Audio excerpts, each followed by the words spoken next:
Este é o Eduquê, podcast em português que promove a partilha do conhecimento qualificado por ativistas e académicos sobre questões atuais da educação. Eu sou Rui da Silva. E eu sou Cláudia Moreira. Hoje iremos falar sobre refugiados e educação na Inglaterra, tendo por base um artigo publicado pela nossa convidada. Falamos dos desafios que refugiados enfrentam no acesso a um apoio adequado às suas necessidades educacionais e como, frequentemente, estes estudantes são vistos numa perspectiva de déficit e não como portadores e produtores de conhecimento. Eu descobri que os jovens, os adolescentes, as crianças que participaram do estudo, eles ocupavam vários papéis diferentes dentro da família, né? Eles tinham posições de responsabilidade, eles ajudavam os pais a aprender o inglês, eles ajudavam os pais a se comunicar com o sistema de saúde, né? O sistema educacional também. Ajudavam as mães a fazer as compras do supermercado, traduzindo os ingredientes nos rótulos dos produtos. Meio que tem uma troca de papéis entre os pais e os filhos. Os pais se tornam mais dependentes dos filhos. Então, são crianças que viveram através de culturas diferentes. Muitos deles, antes de chegarem até a Inglaterra, moraram em 2 países diferentes. Conosco temos Jafia Naftali Câmara, bolsista da Academia Britânica de Ciências, do Centro de Estudos Libaneses e da Universidade de Cambridge, no Reino Unido. Os seus principais interesses de pesquisa são a educação em situações de emergência, educação indígena, ribeirinha e quilombola, educação do campo, educação popular, migração e mobilidades. Atualmente está a pesquisar o acesso de jovens migrantes à educação no norte do Brasil e na América Latina de forma mais ampla. Jafia Naftali Câmara, seja bem-vinda ao Eduquê. Obrigada, Rui e Cláudia. A gente vai começar a nossa conversa hoje a partir da tua recente publicação do final do ano passado, né, de 2023. Eu vou já traduzir ou tentar fazer a tradução do título para o português, né, Fundos de Conhecimento para uma abordagem baseada em ativos para a educação de refugiados e engajamento de suas famílias na Inglaterra. Esse artigo ele é resultado de uma pesquisa, então a gente queria começar te ouvindo sobre as motivações para essa pesquisa. Por que essa pesquisa? Por que na Inglaterra? Compartilha com a gente aí um pouco a tua experiência de pesquisador. Sim, então esse artigo, publicado em dezembro de 2023, compartilha alguns dos resultados da minha pesquisa de doutorado, né, que se concentrou em como crianças e adolescentes refugiados e suas famílias se deparam com o sistema de educação da Inglaterra, como eles vivenciam essas políticas públicas na prática, né, com relação à educação. Então, todas as crianças e adolescentes, independente do status migratório, têm o direito à educação na Inglaterra. No entanto, o país não tem uma política de educação que responde diretamente às necessidades e às experiências dessa população. Então, eu também me interessei muito em como as políticas migratórias e política de asilo, como elas podem colidir com algumas dessas políticas educacionais que excluem muitos desses alunos quando eles chegam nesse país. Então,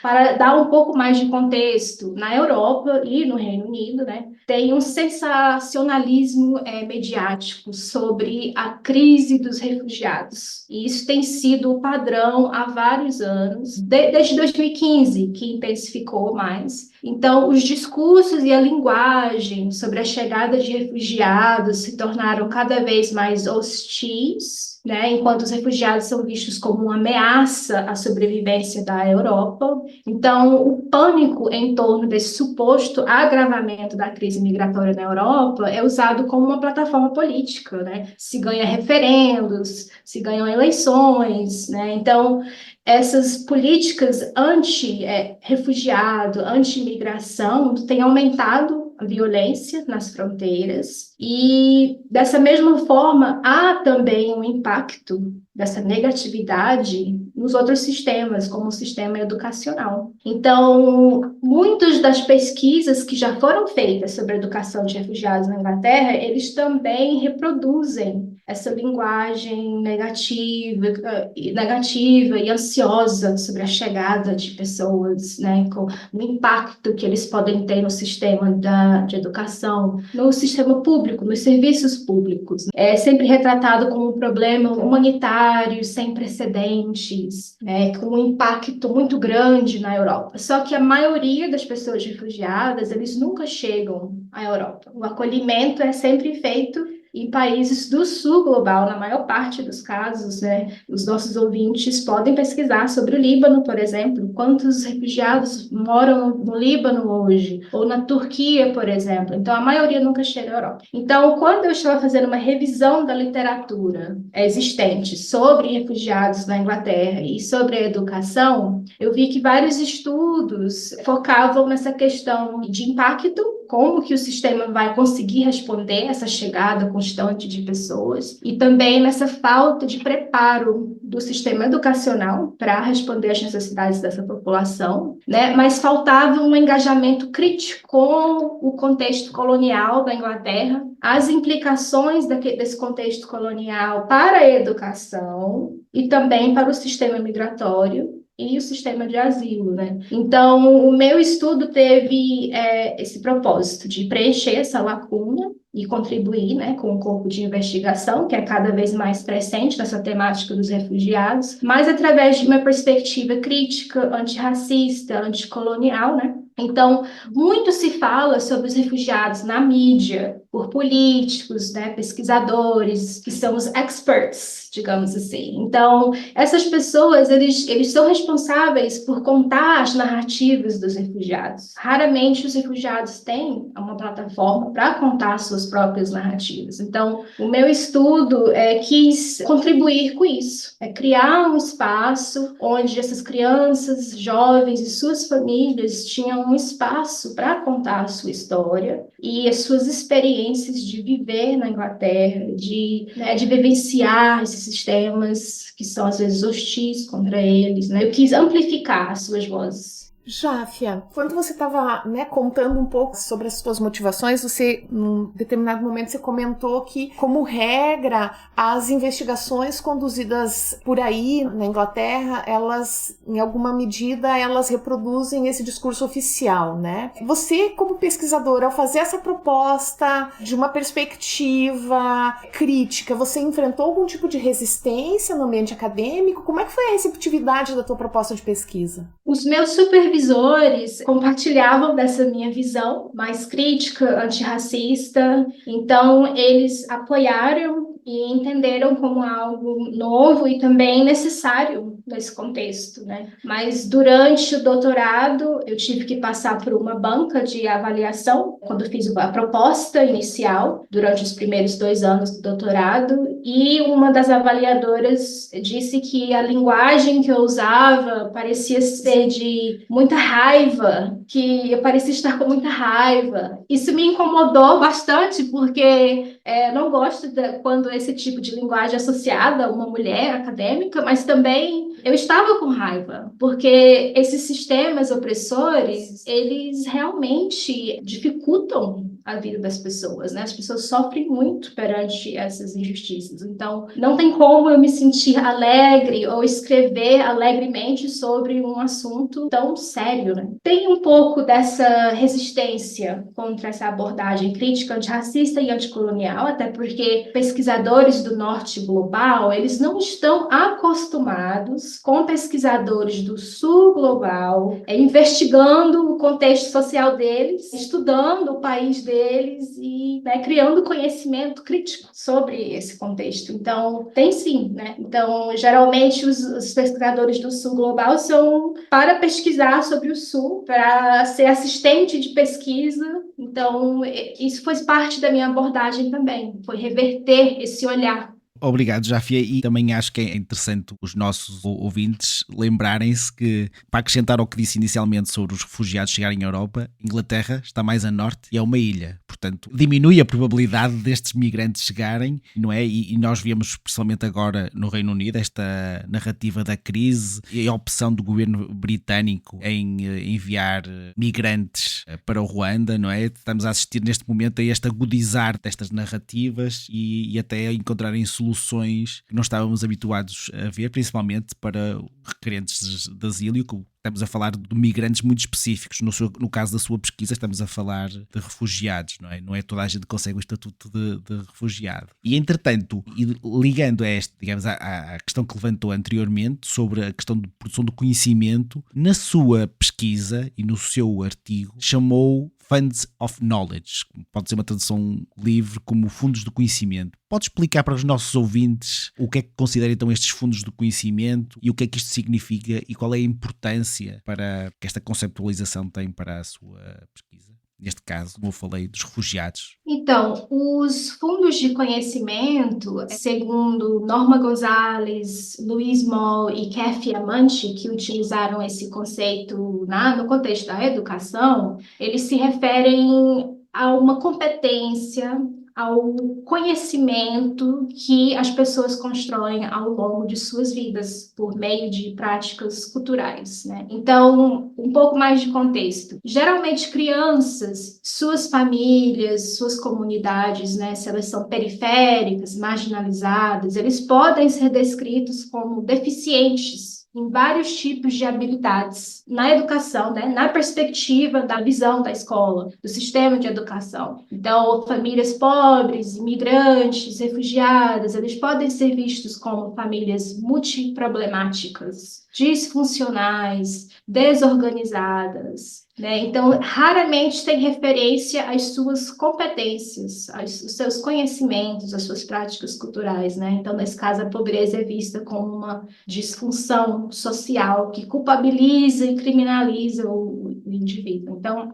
eu usei esse conceito do fundos de conhecimento para tentar reverter, desafiar, desmantelar essa imagem de uma família migrante, de uma família refugiada como problemática, né? Então, eu acredito que os fundos de conhecimento e conceitos parecidos podem contribuir para apresentar uma visão mais realista das famílias, como contendo recursos, elas contêm amplos recursos culturais, cognitivos, né, que podem ser usados para o ensino dentro da sala de aula, né? Por exemplo, eu descobri que os jovens, os adolescentes, as crianças que participaram do estudo, eles ocupavam vários papéis diferentes dentro da família, né? Eles tinham posições de responsabilidade, eles ajudavam os pais a aprender o inglês, eles ajudavam os pais a se comunicar com os sistemas, o sistema de saúde, né? O sistema educacional também, ajudavam as mães a fazer as compras do supermercado, traduzindo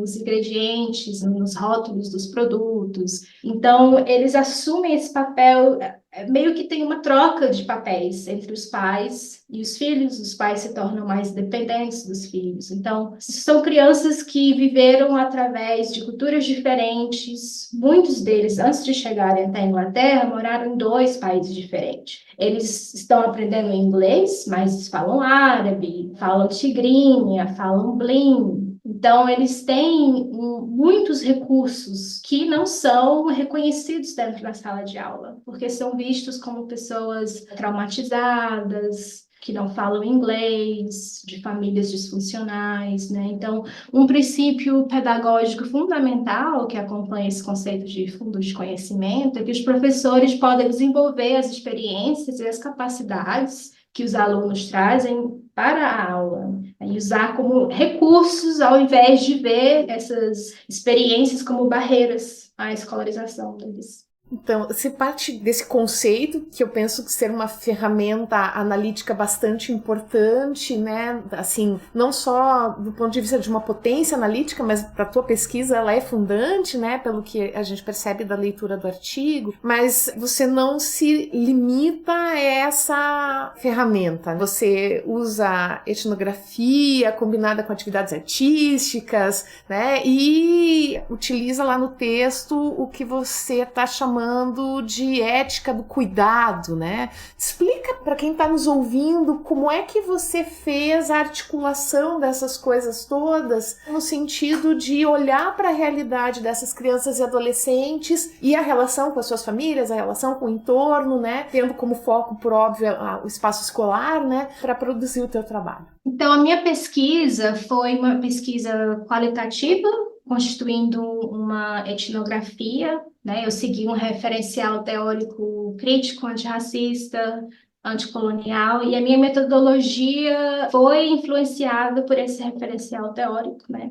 Então, geralmente, a participação de crianças e jovens em pesquisas tende a limitar-se à coleta de dados. Tradicionalmente, o pesquisador chega a um contexto, coleta os dados, vai embora, analisa, escreve artigos acadêmicos, constrói uma carreira acadêmica e tchau. Então, esse é um modelo tradicional de pesquisa mais extrativista, mais opressivo, né? Ainda mais quando se trata de refugiados que já são muito objetificados. Então, a minha abordagem metodológica foi tentar desafiar um pouco essa tradição e incluir um aspecto mais participatório, né? Então, as crianças poderiam engajar com artes para ajudá-las a retratar suas experiências diárias, né, suas experiências passadas também no país de origem. Então, elas participavam em entrevistas, eu fiz observações no contexto escolar, visitas às suas casas, mas elas também tinham esse contexto da arte que elas poderiam explorar. E o mais importante é que elas participavam na análise desse trabalho artístico. Então, quando elas desenhavam um desenho específico, nós nos encontrávamos em suas casas, com suas famílias, e íamos conversar a respeito desse trabalho, onde elas poderiam analisar o que elas estavam tentando contar ali com aquele desenho, o que elas queriam que as pessoas soubessem sobre elas, sobre as experiências delas, né? Então, essa questão colaborativa foi mais para tentar mudar essa tradição de exploração em pesquisa, né? Então, eu fui muito guiada pela ética dialógica, ou ética do cuidado, né, que é emprestado aí de teorias feministas, que é também uma questão moral, né? Então, como pesquisadora, eu tive que refletir em vários aspectos, né? Eu sou a pessoa certa para fazer essa pesquisa, eu devo fazer essa pesquisa precisa ser feita, e também essa questão de, né, na etnografia, geralmente nós observamos e só, né? Mas nessa etnografia crítica, eu quis também engajar com essas exclusões que os meus participantes enfrentavam. Então, ao invés de só observar, eu via que eu tinha uma obrigação moral de alguma forma tentar melhorar a situação, né, no que fosse possível. Por exemplo, uma criança que não tinha acesso a um computador em casa ou um telefone para acessar a educação remota durante a pandemia, né? Então, eu tentei facilitar esse acesso, conectar organizações que facilitavam esse acesso com as famílias, ao invés de simplesmente observar e criar esse conhecimento baseado em uma atividade extrativista. Então, a ética relacional, né, no caso, a ética do cuidado, ela exige essa reciprocidade, respeito e o desmantelamento do poder da posicionalidade do pesquisador, que foi o que eu tentei fazer durante a pesquisa, né? Porque através de uma teoria anticolonial, eu entendo que a pesquisa não é apenas uma busca moral e civilizada do conhecimento, né? A pesquisa é também um conjunto de atividades humanas que reproduzem relações sociais de poder. Então, é importante que o pesquisador sempre esteja atento a essas assimetrias de poder. E agora, continuando então, se calhar em algumas questões relacionadas continua com a metodologia, com a questão do poder, mas também deste perceber e interagir com o outro, gostávamos de perceber que, tendo em conta que na sua pesquisa teve participantes da Eritreia, do Iraque, do México, por exemplo, e como agora nos descreveu, não é? Houve um trabalho de etnografia bastante participativo e envolvente com as escolas, com as comunidades. Como é que lidam com este multilinguismo na sua pesquisa e tendo em consideração o próprio desafio e a própria esta reflexão, e acredito que nós só lemos o artigo, acredito que a sua tese completa de doutorado deve ter ainda mais camadas, não é? E esta reflexão, esta autorreflexão sobre se é ou não a pesquisadora certa, não é? Porque, como a Jafina nos descobriu até o momento, acumula várias camadas, não é? Além de ser uma pesquisadora do sul global, dos desafios, não é? Essa raiva que me parece normal sobre estes processos, não é? É também, não é refugiada, mas era uma migrante, uma pesquisadora migrante, mulher, com uma abordagem... Portanto, acho que tem aqui muitas camadas. E agora como é que acrescenta esta camada linguística? Então, guiada pela ética do cuidado, durante 2 anos eu me dediquei ao trabalho voluntário em algumas comunidades no sul da Inglaterra, né? E eu prestava auxílio a organizações que trabalhavam diretamente com refugiados, construí amizades, me familiarizei com o contexto social em que muitas das famílias viviam, fiz trabalho voluntário em escolas, conheci muitas famílias antes mesmo de começar esse estudo. Então, a partir daí, muitas dessas famílias já me conheciam em outros meios em que nós frequentávamos, né, similares. Então, acredito que isso facilitou esse acesso, porque já havia uma certa confiança entre as famílias e eu. No caso da família que fala espanhol, eu falava em espanhol com eles, ou falávamos Spanglish, porque as crianças às vezes se recusavam a falar espanhol, só queriam falar inglês, né? Até porque na escola eles são incentivados a falar o inglês ao invés da língua materna. Né, que o problema sério da educação em um país monolíngue, institucionalmente monolíngue. Então, nós falávamos Spanglish, Spanish, então a comunicação fluía muito bem. Com a família que fala árabe e fala Bli e Tigrinha, né, que é a família da Eritreia. Com as crianças falávamos inglês, com as mães, às vezes, precisávamos de intérpretes para viabilizar a conversa com as mães, porque às vezes as mães se sentiam um pouco tímidas para falar de certos assuntos, elas estavam aprendendo inglês, estão ainda, né? Elas frequentam uma faculdade local, onde tem acesso a aulas de inglês, mas durante a pesquisa, alguns assuntos elas conseguiam falar em inglês, outros assuntos mais aprofundados, elas precisavam do auxílio do intérprete, e foi o que nós usamos para facilitar essa conversa. Jáfia. E aí a gente tem essa questão que é muito da ordem prática da vida das pessoas, né? Que tem a ver com, ok, a gente fez um processo migratório, estamos num país novo, né? Somos uma família, temos filhos em idade escolar, né? Sempre a gente imagina que uma das preocupações dessas famílias é garantir o mais rápido possível a inserção dessas crianças e adolescentes no sistema escolar, né? Mas aí tem a questão do reconhecimento, da documentação, dos graus acadêmicos, e no caso específico da temporalidade da tua pesquisa, ela se deu durante o lockdown decorrente da pandemia de Covid-19. Quais são as questões, né, que a tua pesquisa conseguiu identificar a respeito da articulação dessas duas coisas, né? A questão da inserção e da dificuldade ou não do reconhecimento dos graus acadêmicos e dos potenciais impactos da pandemia. A minha pesquisa mostra que as exclusões e as desigualdades foram intensificadas durante a pandemia. Elas já existiam, mas foram intensificadas.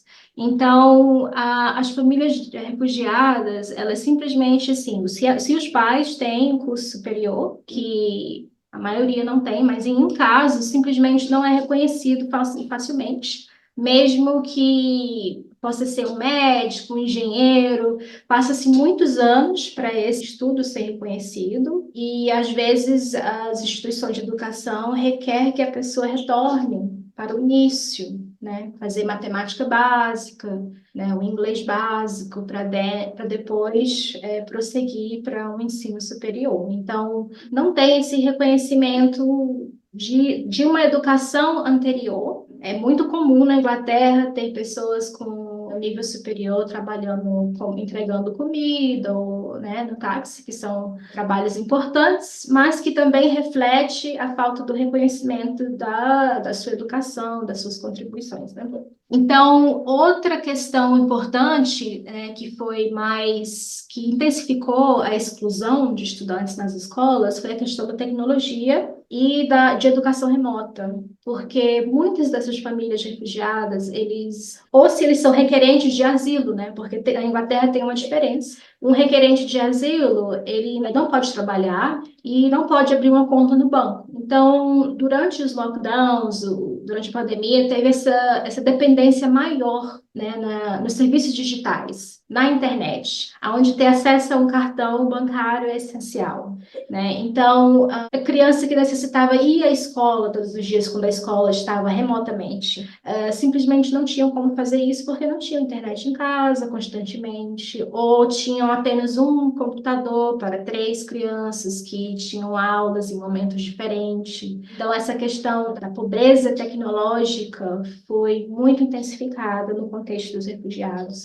principalmente porque já existem essas políticas que excluem, por exemplo, no caso dos requerentes de asilo, eles não podem ter acesso a recursos públicos, porque são requerentes de asilo ainda. Portanto, as crianças não têm acesso à merenda escolar. Então, quando o governo britânico criou esse programa de enviar computadores para as escolas, e as escolas iriam enviar computadores para as famílias que precisavam, a elegibilidade era baseada em quais famílias poderiam acessar merenda escolar. Então, quem não poderia acessar a merenda escolar não acessaria o computador. Então, as crianças requerentes de asilo já foram excluídas aí quantas vezes, né? Sem acesso à merenda escolar, que são as crianças que sofrem uma pobreza muito grande já, e sem acesso à tecnologia por várias semanas, porque não tinham acesso ao computador. Aí, eventualmente, essa política foi revertida, mas depois de várias semanas, de vários meses. Obrigado por estes detalhes e por nos mostrar como esta inclusão é também ao mesmo tempo excludente, não é? Eu estou a ouvi-la a falar em maior pormenor, não é? Sobre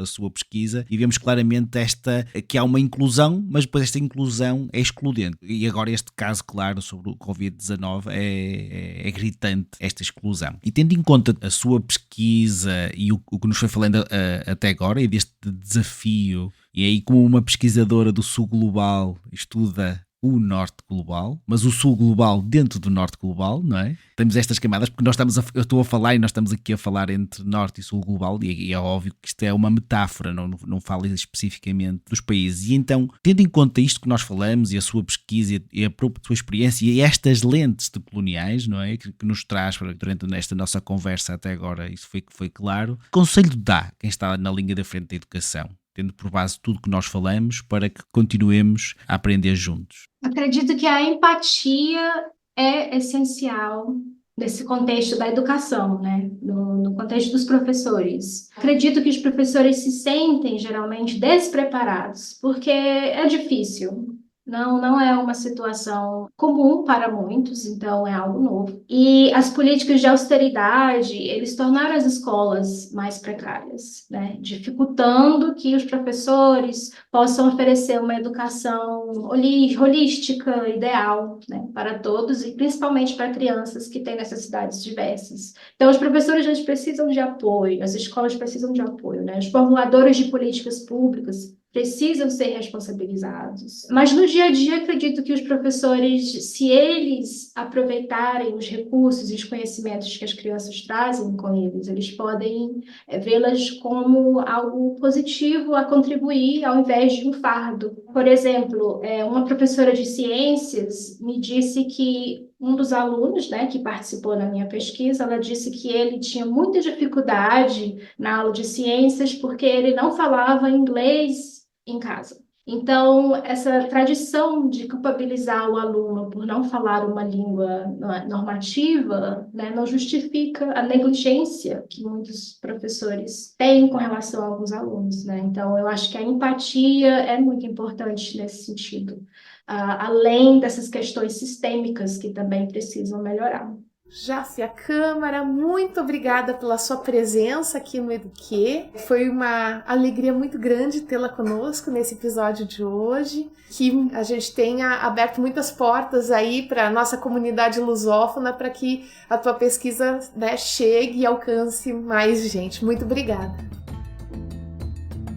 Podem aceder a mais informações sobre o tema tratado hoje na descrição deste episódio. O Eduquê é uma produção Freshed. Por favor, note que as opiniões expressas no Eduquê são exclusivamente dos anfitriões e dos convidados entrevistados e não do Freshed, que não assume nenhuma posição institucional. Se você gostou do Eduquê, compartilhe os nossos episódios e deixe a sua avaliação na sua plataforma de podcasts favorita. Podem também entrar em contato connosco através das nossas redes sociais para partilhar opiniões sobre os episódios, temas de interesse e fazer pergunta. A equipa do Eduquê inclui também José Leite Neto e Liz Cabral. A música original do Eduquê é de Joseph Minadeo, do Patreon Base Music. O Eduquê é um podcast independente, sem anúncios, e é possível graças ao apoio da NORAG, que é a Rede de Políticas Internacionais e Cooperação em Educação e Treinamento, do Fundo da Família Sachdev, da Pró-Reitoria de Extensão e Cultura da Universidade Federal do Paraná e por ouvintes, como você. Por favor, considere fazer uma doação para o Eduquê visitando freshedpodcast.com/donate. Aqui quem fala é Rui da Silva e Cláudia Moreira. Até o próximo episódio.